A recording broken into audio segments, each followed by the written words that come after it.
I would like to start with an apology and a word of warning. First, as you can probably see, I am unfortunately one of the grandes personnes, or the big people. I can only apologise and suggest that you would do well not to trust anything I say. You're better off trusting the child in you. As Saint-Exupéry says, he spent a lot of time with big people and didn't come away with a high opinion of them. If you want evidence, I recommend turning on the news and drawing your own conclusions. A second warning, you really must stop watching if you haven't read the book yet. Nothing I could say could possibly come close. If you can, try reading the book in the original French, as that will be part of the magic. But if that's not possible, you can access the magic in one of roughly 562 other languages and dialects. Le Petit Prince is the most translated book of all time after the Bible. Grandes personnes love numbers, so they are bound to be impressed when you tell them. They will like you even more when you add that it is in the top 4 best-selling books in the world. But if you're not one of the millions to have read it yet, please stop watching. Pick up the book and read. You may come back to the video if you like, but my job's done once you've read it. So let me say adieu, or possibly au revoir. Welcome back, perhaps. Now, as you now know, the book starts with a drawing. Now, I want you to try and guess what this may be. Some people might think that that is a hat. But look a little closer. You may see a bad drawing by a cack-handed professor of French, but it could be an elephant that's been eaten by a boa constrictor, or it could have been a hat after all. Because after all, isn't that just what big people like to do? They like to put things in fixed categories. So that's why the Little Prince sees things otherwise, rather than just fixing them. Now, don't fall into the elephant trap of dismissing the book because Saint-Exupéry wrote it for children. He tells us not to take him lightly. Je n'aime pas qu'on lise mon livre à la légère. Like all great children's books, Le Petit Prince deals with matters of life and death and beyond, so much more than typical stuff for grown-ups. Now that we're on the same page, let's begin to talk about the book and the lives around it. Antoine de Saint-Exupéry, or Saint-Ex to his friends, was a pilot and a poet. He composed Le Petit Prince in America between 1942 and 1943. Saint-Ex had escaped France following the Nazi occupation. Earlier, he had flown reconnaissance missions over northern France, which he writes about in another book, Pilote de Guerre, known as Flight to Arras in English, which was published in 1942. The author had left home, just like the Little Prince himself.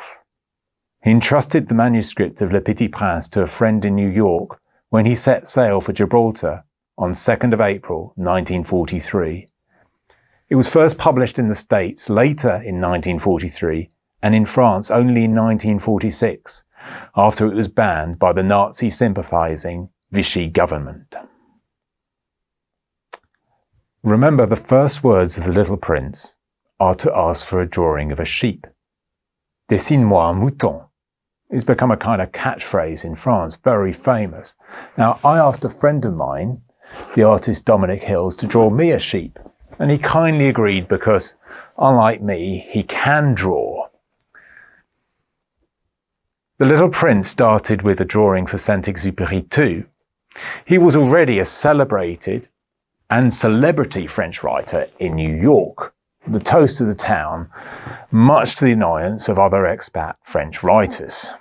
He would do doodles of little men, or petits bonhommes. One time his American editor, Curtis Hitchcock, suggested he write a tale for children, and that combination of circumstances was the seed of Le Petit Prince. Saint-Exupéry had already had huge success with his great novel Vol de Nuit, or Night Flight, published in 1931 and based on his experiences in South America in the early days of airmail.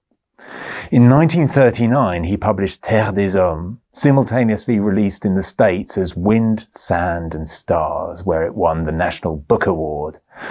Terre des Hommes is a mixture of memoir and essay, including Saint-Exupéry's account of crashing in the Sahara in 1935, when he and a colleague were attempting to break the record for flight between Paris and Saigon. There are obvious parallels with Le Petit Prince. We'll come back to that. Saint-Ex dedicates Le Petit Prince to his best friend, Léon Vert, or rather to Léon Vert when he was a little boy. What you may not know is that Léon Vert was a very different character to Saint-Exupéry. He was 22 years older and interested in different types of writing. But Saint-Ex loved him, not despite of, but because of their differences. Léon Vert was Jewish.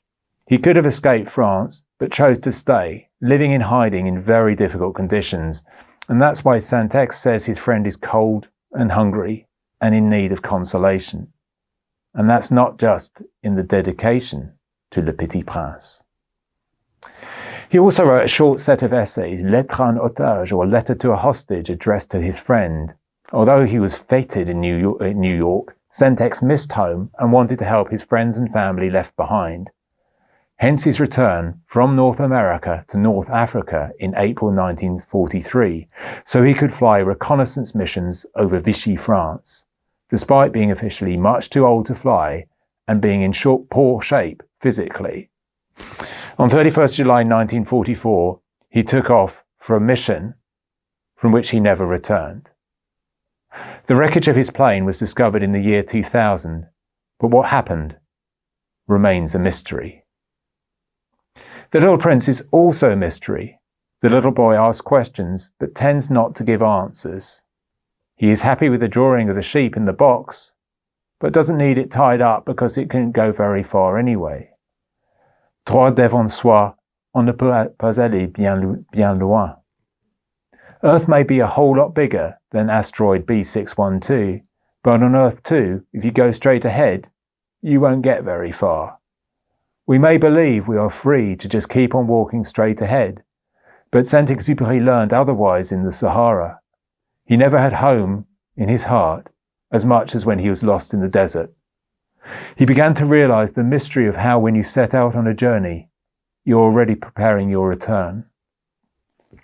In Lettre à un otage, he writes about how almost unreal poles magnetize the desert from afar, a childhood home in memory, and a friend about whom he knew nothing other than that he exists. Invisible deities guided his way, and each star marked a real direction. In all kinds of ways, the life of Saint-Exupéry imitates the art. Le Petit Prince is not a metaphor.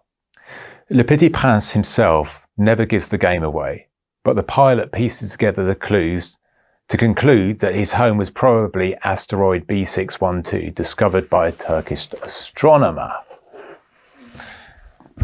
Saint-Exupéry gives the Little Prince's home asteroid a number because big people love numbers. Decades later, two Japanese amateur astronomers discovered an asteroid in 1993 they named after the Little Prince's home, 46610 BC12. Why do big people like numbers so much? Numbers give a sense of clarity and transparency. They allow big people to think they have a grip on reality. That's why you often have numbers as marks for your exams, why people like me put numbers on essays, and why almost everyone is judged according to numbers. Numbers are symbols, but in all areas of social and economic life, they are treated as if they were reality, and reality is treated as if it were unreal. That's why when big people, and you'll hear them say this, they talk about the real world, what they typically mean is money. The Turkish astronomer who discovered asteroid B612 was only believed when he put on a Western suit. anyone would think that appearances matter more than the real thing. On Le Petit Prince's planet, there are plants to cultivate and weeds to uproot. The most dangerous are, of course, the baobabs. There is discipline in tending the planet and digging up any dangerous shoots. The prince knows of the planet of someone who got lazy. That's what we have here. Saint-Exupéry doesn't like adopting a moralizing tone, but he's driven by a sense of urgency in sharing the warning about the baobabs with children. Bad things happen when good people get lazy. Just think about what was happening in the world when Saint-Ex was writing and illustrating his tale. Think about what's happening now. There is also a unique flower on asteroid B612. As you know, she makes demands of Le Petit Prince, including her request for a windshield. You do not spend much time online to read that the inspiration for the flower comes from Saint-Ex's wife, the Salvadoran French writer Consuelo de Saint-Exupéry. Indeed, you can hear interviews of her identifying with the flower. La rose, c'était moi. Well, the flower would say that, wouldn't she? Although I still wonder whether Consuelo had read the book closely enough to realise it wasn't that flattering a portrayal. You can also read that when Antoine visited Consuelo's hometown in El Salvador, the local volcano was erupting, another inspiration for Le Petit Prince's home planet, apparently. The trouble with such things is that, although obviously Le Petit Prince is very personal to Saint-Ex, equally obviously, it's not limited to that. When people try to explain a work by reference to the writer's life, often it's to reduce the work to a level they can understand, perhaps because they don't want to face the more mysterious things they don't understand. Yet when the little prince thinks of how his unique flower on one of millions and millions of stars may not be able to protect herself against a wandering sheep, he enters the mysterious land of tears. In a letter to his mother, Saint-Exupéry writes about how he was driven to escape the desert so he could protect Consuelo, while he also felt protected by his mother's spirit. Le Petit Prince is much more than an autobiography, but it is not a metaphor either. It's a real metaphor.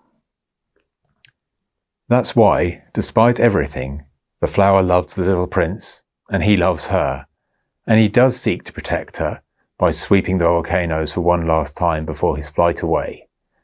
Decades after Saint-Exupéry's passing, a volcano was discovered on the largest known asteroid in the solar system, the dwarf planet Ceres. Life imitating art again.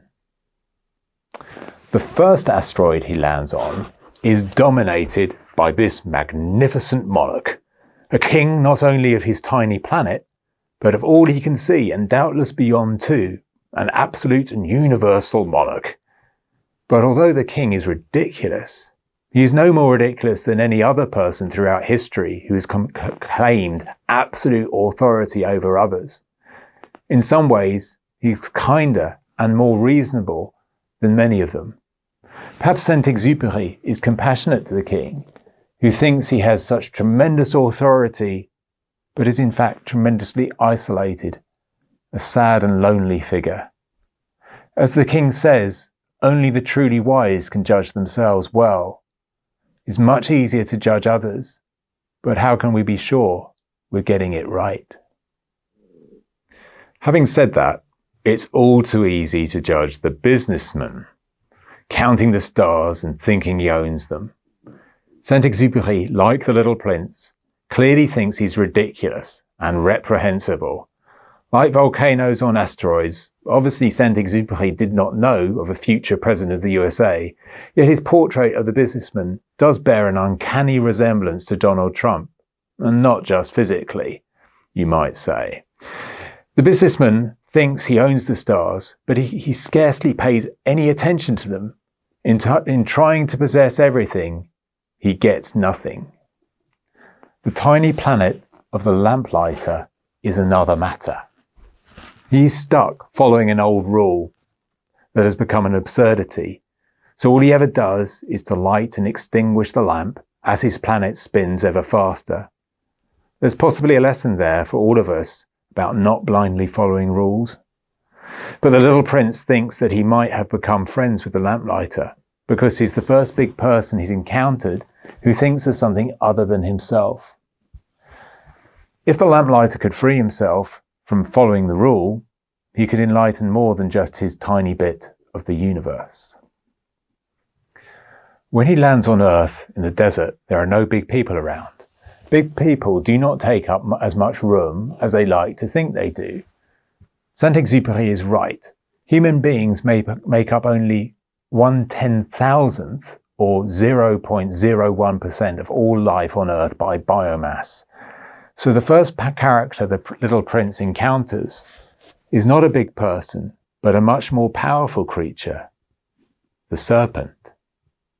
In a way, the end of his time on Earth is there at the beginning, as the little boy already understands what the serpent can do for him to help him return to his home star. The serpent comes in for bad press in other stories, the book of Genesis first among them. So maybe Saint-Ex is reimagining that story and a time when we hadn't forgotten how to talk to animals and when nature was a source not of a fall from grace, but of resurrection. The little prince feels despair when he finds a rose garden and he discovered that his flower is not the only one of its kind in the new universe. That's when help appears in the form of the fox. Its ears may seem too big, but not when you know that Saint-Ex was inspired by a fennec fox he adopted in the Sahara in summer 1928. He sketches the big-eared creature in a letter to his sister, saying how it's smaller than a cat and adorable, but also savage like a wildcat and able to roar like a lion. In the story, of course, the fox wants to be tamed. He wants to create connections beyond language because they are of the heart and of love. He teaches the little prince that his flower is unique after all, because he has tamed it and looked after it. You become responsible for what you have tamed. This is what the businessman and other characters miss. You can only truly possess and share what's in your heart, and yet no one can see it. The fox's secret is simple. On ne voit bien qu'avec le cœur. L'essentiel est invisible pour les yeux. The essence of so many philosophies and religions is right there, and it's not about what you argue or what you see. As Saint-Ex says in Lettres en otage, we should respect those coming from different directions to us, because we're all headed to the same destination. As he says in Terre des Hommes, why hate one another when we're all embarked on the same ship? There's another shift in time in the story when we return to the pilot and the little prince in the desert. Now the Petit Prince becomes the pilot's friend, teacher and guide. They set out in search of a well. It was only when he crashed in the Sahara and experienced deadly thirst that Saint-Exupéry realized how connected we are to wells. The well is real, but it may not always be visible, and you will probably have to head off across the desert to find it.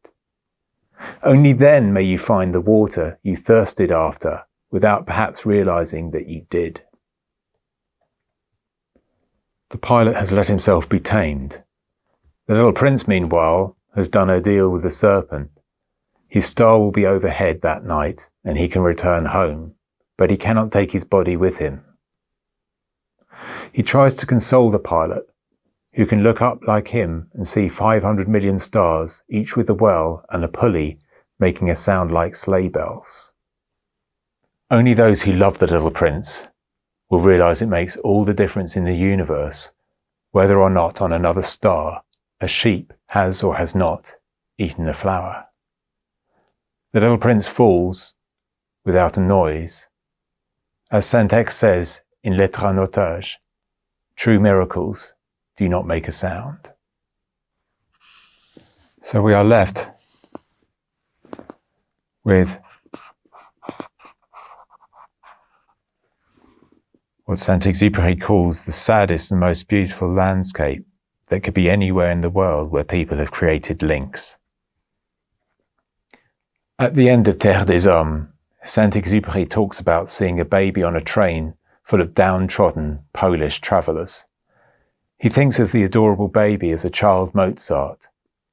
The only difference between that baby and little princes of legend is that the chances are the human child will not be cultivated, but crushed. When gardeners discover a new rose, they isolate and cherish it.